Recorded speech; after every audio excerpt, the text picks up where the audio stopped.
Well, hey, friend. Now, just before we jump into this episode, I wanted to check if you had a chance to register for my latest event that's coming up. I am hosting Confidence Week. So, this week is going to be all about how you can advance your career and show your true self as a leader without waking up with 3 a.m. night sweats, joining the old boys club, or compromising who you are. I would love for you to come check it out. We're holding it later in September, September 11th to 14th. It's absolutely free for the base ticket. There is an option to upgrade your ticket if you like, but you certainly don't have to. So come check it out. It's at themintambition.com/confidence week. All one word. That's themintambition.com/confidence week. Well, hey there. I'm Liz St. Jean, and this is the Rise in Your 9 to 5 podcast, where I help quietly ambitious leaders who want to have meaningful and fulfilling careers, making an impact in the world. It's where strategy meets intuition to become a better leader with more joy, less stress, and endless impact. So let's break free from perfectionism, imposter thoughts, and that inner rule keeper that keeps you in a career comfort zone. It's time to become unapologetically you and step into the life you are meant to live. We're going to talk presence, productivity, and having it all. Or, as my 4-year-old would say, we're going to take over the world. So let's get to it. Well, hello there, and welcome back. So on today's show, we're going slightly different because I don't know if I've said this a lot recently, but I'm really leaning into this now, that the work that I do is a combination of mindset, strategy, and tactics. I end up doing a lot around mindset, both on the show and in the coaching. And today I want to lean further over into tactics. It's a little bit of strategic, but I wouldn't really call it strategy. It's like strategic tactics. And part of the reason for that is because at the time of recording, we are just about to go into Confidence Week. We have the kickoff call tonight, and it happens all week. So there's going to be all kinds of mindset goodies happening there. So that's one reason. But also because sometimes it's helpful just to get into the tactics for two reasons. Sometimes for some people, getting into tactics helps us kind of take a break from the mindset stuff and just get into action. And the second reason is that sometimes the tactics really help us see where the mindset stuff is happening. So, what we're covering today is it's a question that actually has a lot of answers. I'm going to give you 3 answers, but it's around when we feel like our contributions are being overlooked, we feel like there's no path to promotion, that we are being overlooked. Right, and the season is all about internal promotions, and that can feel that's really tough, right? And there is a lot of mindset stuff coming up. So, if this is you, you're feeling either overlooked or underappreciated, and especially like that there's mindset stuff, right? Like, I mean, it's not only mindset stuff, there's other things happening, and we can talk about that, which we will be, but often it brings up mindset stuff, and sometimes mindset stuff can contribute to it. So if that's you, definitely come to Confidence Week. It'd be great to have you there. So that's themintambition.com/confidence week, all one word. But for this episode, we're going to jump into 3 tactics you can do. And again, like I said, they're strategic and there's some mindset stuff underlying them. We'll probably talk a bit about. But essentially, these are tactics. These are things you can actually do, tangible, hands on things. So let's just jump right in. Okay, so where this comes up for people, they're sitting there like, I'm doing a fantastic job. Like I know I'm doing a good job, although maybe the imposter syndrome or imposter thoughts raise their ugly head every now and then. But generally speaking, you're looking around, you're like, I'm doing a great job.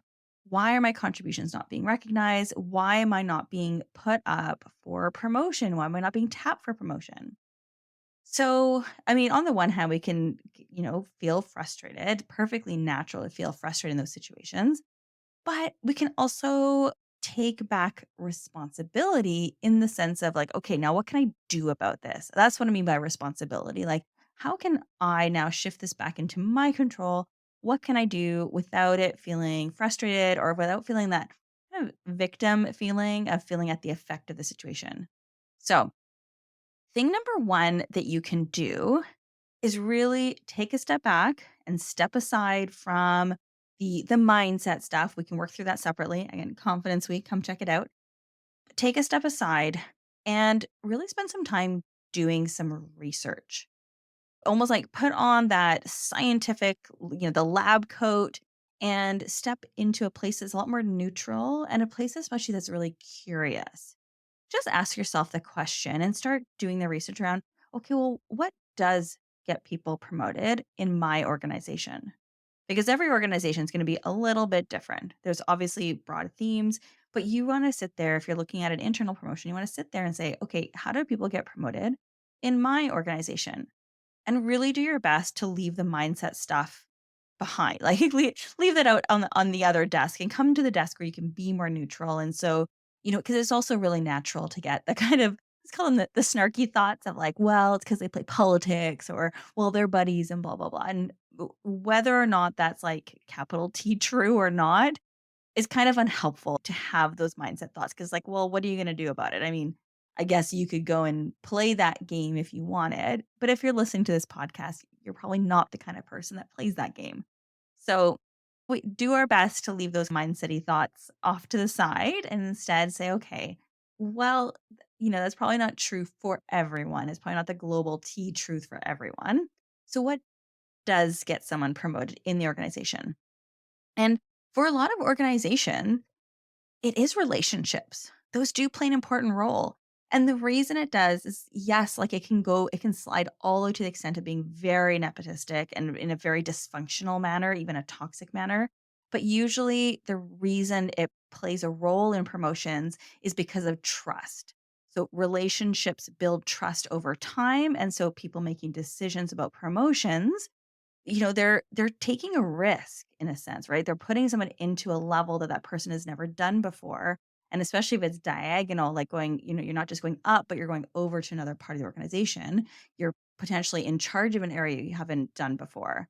So that feels risky to the person. So they do lean heavily on relationships, on past experiences with the person. So that is part of it.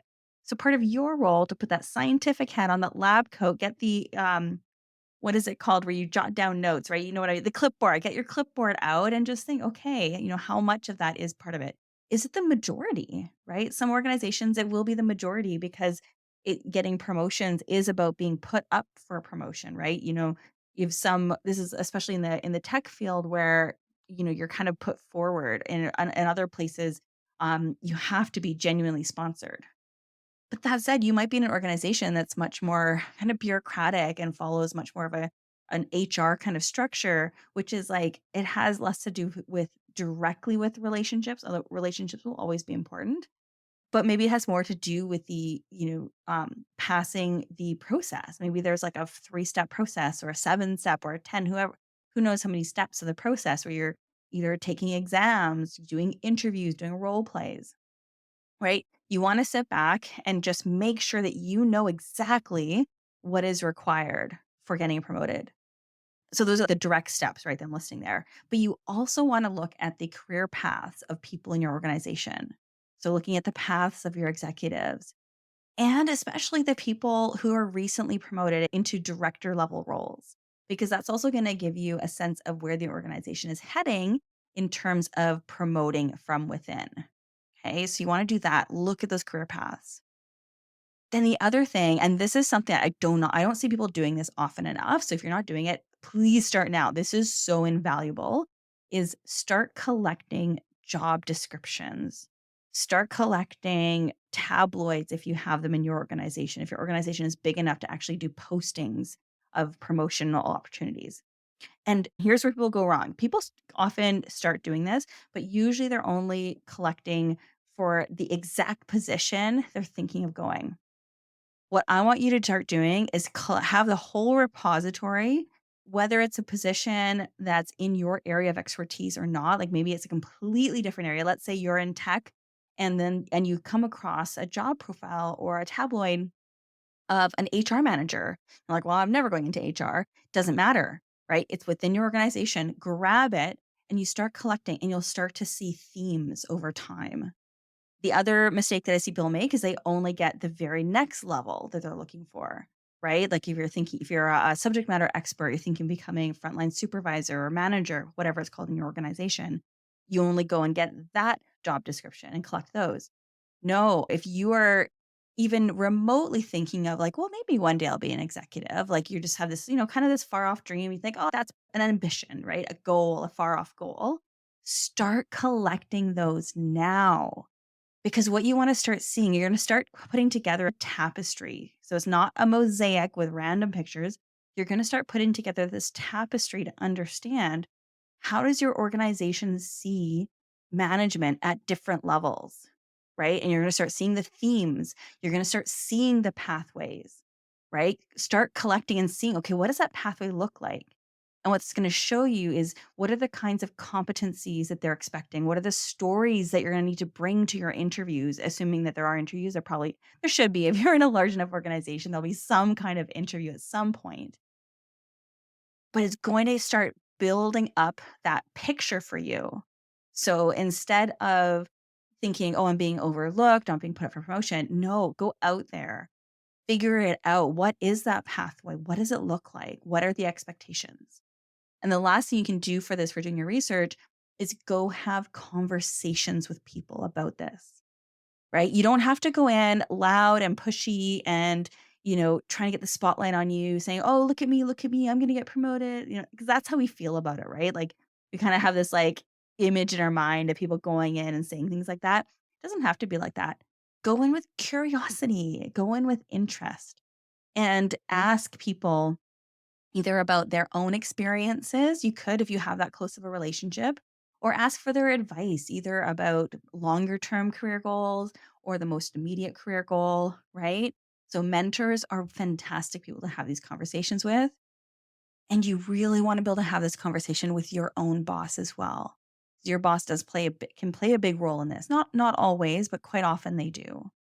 And this can also be a great topic to start thinking about in conversations with people you don't know as well yet. You manage that conversation. You might not go in straight to the conversation. How do I get promoted here? Right? That's not probably not the kind of person you are.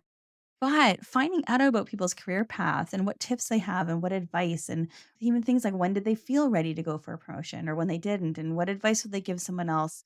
Sometimes those conversations, we kind of shy away from sharing our big dream, big ambition, right? Because for some people, it feels a bit gross to say that because you feel like you're putting yourself up there as though you're so great and that doesn't feel so good, right? And for other people, it's a bit scary to tell someone your big dream. And I don't think you have to go in there and make this major statement about your big dream. But based on how the conversation goes, it can be really interesting and helpful to share and making it a one day type of conversation of, hey, if this was something I was interested in, if the executive path was something I was interested in doing one day, what advice would you have for me? Or what made it possible for you? Those kinds of questions to really tease out from people their experiences. And all of that's gonna help you with that research, right? And staying curious about what is the situation I'm facing? What you're probably gonna hear are discrepancies. You'll probably come across things like, well, one person said this, but the policy says that, and this other person said this totally other different thing. That is very common. That's very, very common in an organization. So let yourself be curious about it and be interested by it rather than letting it feel like it's either defeating you or feel like you have to get all up in arms and kind of like a warrior about it. Instead, really shift to see how can I be curious about this and what can I learn from it? And how can this help me with my goals, right? It's okay to look for things that are going to help you with your career goals. Okay. So that's number one. Number two is also about being scientific, getting into that neutral curiosity. And I want you to start being really scientific about your resume and interview preparation. Okay. By that, what I mean, really what I mean, the tactic, let me get right down to it. The tactic is that I want you to start a spreadsheet. Okay. So with number one, we did all this research, right? Or even just a little bit of research will help. You've done this research, you're starting to get a sense of what are the competencies, the skills, the stories they're looking for. Now, in step two, what I want you to do is set up this spreadsheet. And what you're going to do is across the top. So, the column starting in column two, going across, I want you to list out the different competencies or skills or expectations, like what is being looked for to get promoted. And then what you're gonna do is in the rows, so starting in row 2 going down, I want you to think about everything in the last anywhere from 3 to 5 years, depending on personal situation, could go back even to 7 years, right? Like if you've taken time off for care of family or for any other reason, or you've shifted careers a little bit, that's totally fine. Usually want to stick to the 3 to 5 year if possible. What I want you to do with the rows is thinking over those time horizons, what are your big stories that you can tell? What are things that happen that really are the kinds of things you would probably talk about in an interview? Because then what you're going to do is for each of those stories, so each row, you're going to go across and put the little X in every box that lines up with a skill or competency that you identified before that you need to demonstrate for getting a promotion. And what this is going to start showing you is a couple of things. One, you're most likely going to start realizing, like, oh, I have a lot more stories than I thought I did, right? Like, you'll probably start pulling them out. Build this over time as well. So, you're going to start seeing you have all these stories. And you're going to start realizing, like, that a lot of the stories are going to touch on multiple competencies, multiple skills, right?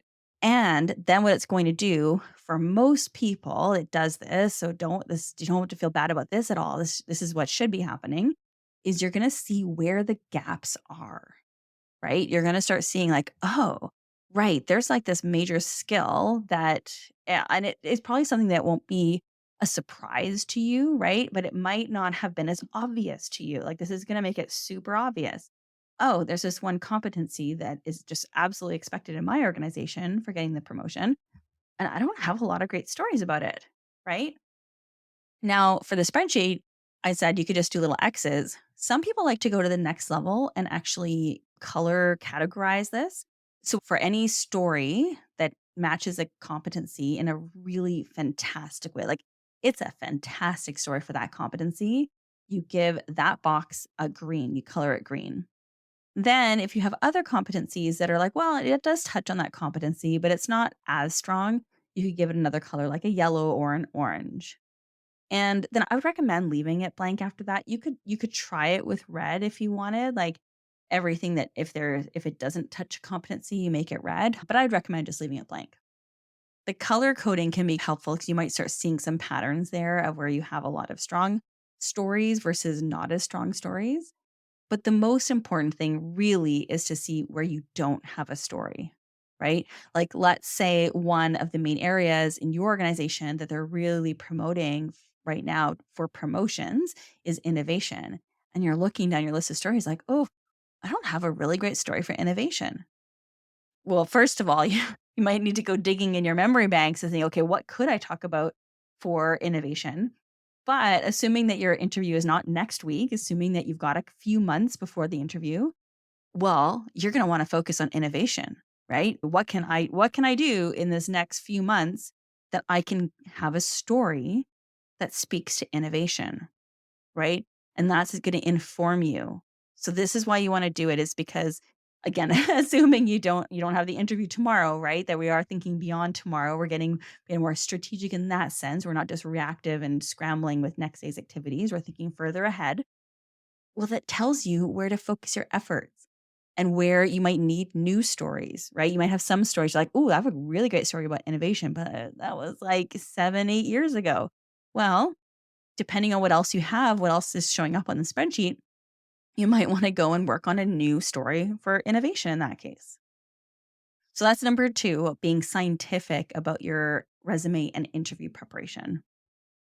Now, number three, might be a tough one for some people. This might bring up some mindset stuff, especially with the way I'm framing it. I am sharing it in a way to kind of trigger you a little bit. So bear with me. And again, if you're like, oh, this is bringing up some mindset stuff, again, come check out Confidence Week. It's going to be really good. So, number three is Instead of trying to get people to notice what you're doing, do the things that people will notice. Okay, I'll say that again. Instead of trying to get people to notice what you're doing, do the things that people will notice. So touches on what I find is one of the biggest, not quite a stumbling block, but a place where people get really stuck amongst my quietly ambitious folks. And we get stuck here. You might be getting stuck here. Maybe you don't, but you might be getting stuck here because you have so much integrity in the work you're doing. You have a lot of integrity. You do a great job at what you're doing. If you're a subject matter, you really work on your stuff, you work on collaborating with your team. If you are a frontline supervisor or a middle manager, you're really focused on being a great leader to that team, right? The difficulty is that as long as you are really excellent at your current role, you're not showcasing yourself as being, either ready for the next level, but also even that you're thinking about the next level, right? You're not triggering in other people's minds that you are even thinking about the next level when you are excellent at your current, when all your focus is on being excellent at your current role. It's sending a bit of implicit signaling that that's where your focus is, versus doing things that people will notice. Those are usually next level things, right? Cross collaboration things. When you want to be seen as a next level leader, what you need to do is show that you're seeing next level problems, that you're solving next level problems. This is something I go into in more detail in the main workshop that I do. So, again, Confidence Week, we're going to be talking about this in the main workshop at Confidence Week. So come check it out. And if you're not able to make it, or if it's already past Confidence Week, reach out and I can share a link with you where I talk about more detail about this next level problem solving. But essentially, the most authentic way, in my opinion, the most authentic way to show up as a leader, as someone ready for the next level, is by solving those next level problems. And this doesn't mean going above and beyond in the sense of like working an extra 20 hours a week, or, hustling or any of that kind of stuff. I'm definitely not about that. But it is about showcasing that you can see things at the next level, because the people who are making decisions about promotions, whether it's your direct boss or whether it's someone else or a committee, they're they care about you having done a good job, but really they are looking for people who are showing that they have that potential for the next level. And part of that is showcasing that you see the next level. And when I say next level problems, what I mean are the kinds of problems that probably belong either to your boss or even your boss's boss, but quite often they actually don't belong to anyone. They're kind of like across the organization, or maybe they technically belong to HR or your training department, but they're not problems that you own. And they're definitely not problems that your team owns, right? Like if you're a manager, if you are solving your team's problems, then you are actually showing that you're still in the weeds, to quote one of my colleagues, Stacey Mayer, which, by the way, if you haven't read her book, I don't know if I've done a shout out to her before or recently, Promotions Made Easy. It's a fantastic book. She really gets into detail on this about getting in the weeds. What you need to show is that you can see up and out, right? And this doesn't mean that you don't do a good job. This doesn't mean to give up your integrity or your work ethic or anything like that. It doesn't mean anything like that. What it does mean is that you want to showcase yourself as ready for that next level, right? Doing things that people will notice instead of trying to get people to notice what you're doing. Okay. Like I said, I know that might have been a little bit triggering, or there might be some mindset stuff coming up on that. So please come check us out over at Confidence Week, because it's going to be a really great place to kind of to work on the mindset side of things and actually get tactical in terms of how we develop and enhance our confidence. So let's do a really quick recap. We've got 3 things you can do here when you're feeling overlooked, you're feeling like you don't have a path to promotion. Number 1, do your research and be a scientist about it. Be neutral, be curious. How do people get promoted in your organization? Go figure that out. Collect job descriptions, talk to people. Number 2, also staying in that scientific mindset, staying with that, clipboard and being curious is looking at your own resume and interview preparation through a that neutral lens of scientific lens of, okay, what stories do I already have? How do they match up with the job descriptions? And what might be missing? What can I add to it? And then number 3, and I know this can be a really hard one. Number 3 is do the things that people will notice instead of trying to get people to notice what you're doing. Okay. So there you go. There's 3 things you can get started with today. And I know I mentioned a few times. I'll say one more time. Come join us at Confidence Week. It's going to be fantastic. It's at themintambition.com/confidence week. Can't wait to see you there and have yourself a wonderful week. Thank you so much for listening to this episode. Now, before you go, make sure you click to follow the show. This way, you don't have to go looking for the latest episode. I'll come to you. Just click the plus button or the follow, and you'll get the latest episode fresh off the press. Thanks again, and remember that you are amazing. Now get out there and rise.